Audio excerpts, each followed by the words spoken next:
Hello everyone, good morning, magandang umaga, magandang gabi sa inyong lahat at magandang tanghali.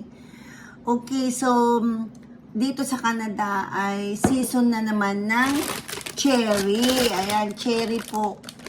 So nakakabili kami ng cherry ng medyo mura-mura dahil season po ng cherry ngayon.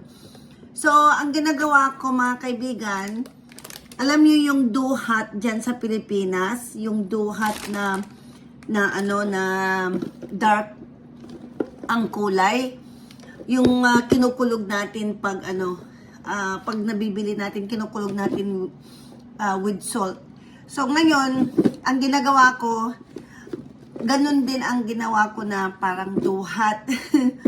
Kasi namimiss ko talaga yung duhat, yung fruits natin sa Pilipinas. So, ganun po ang ginagawa ko.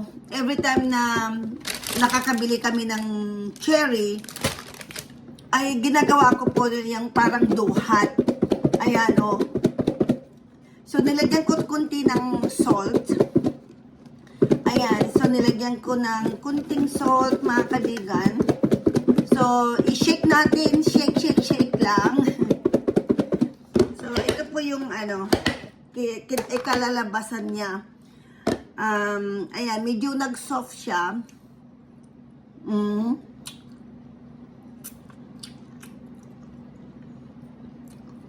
At saka mas madaling tanggalin yung buto. Pag naikulog-kulog siya, mas madaling tanggalin yung buto pag kinakain. Ayan. Kasi pag hindi na i-shake, kailangan pa natin talagang yung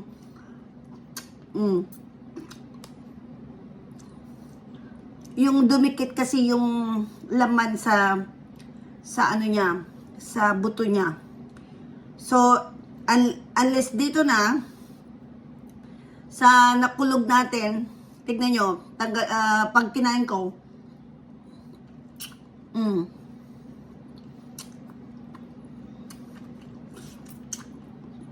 ayan,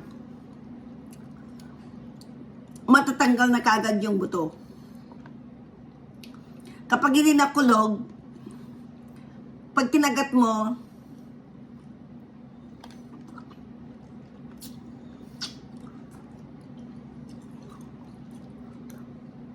mahirap tanggalin yung buto kasi nakadikit dito sa buto yung laman.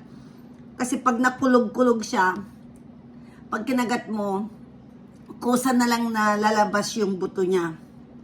Kaya mas maganda pag i-shake natin.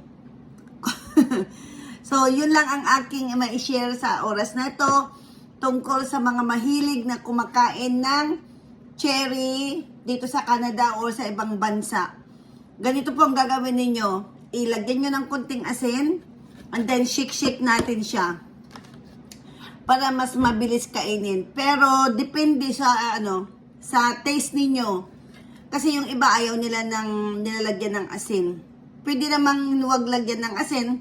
I-shake ninyo lang siya. Ikulog-kulog lang. Ayan, ilagay ninyo sa Tupperware. And then, iserve natin na ganyan. And then, shake natin. Ayan, ito po yung technique. Pag kumain ng cherry. Ayan. Para pagkainin ay mabilis matanggal yung buto. Ayan. See?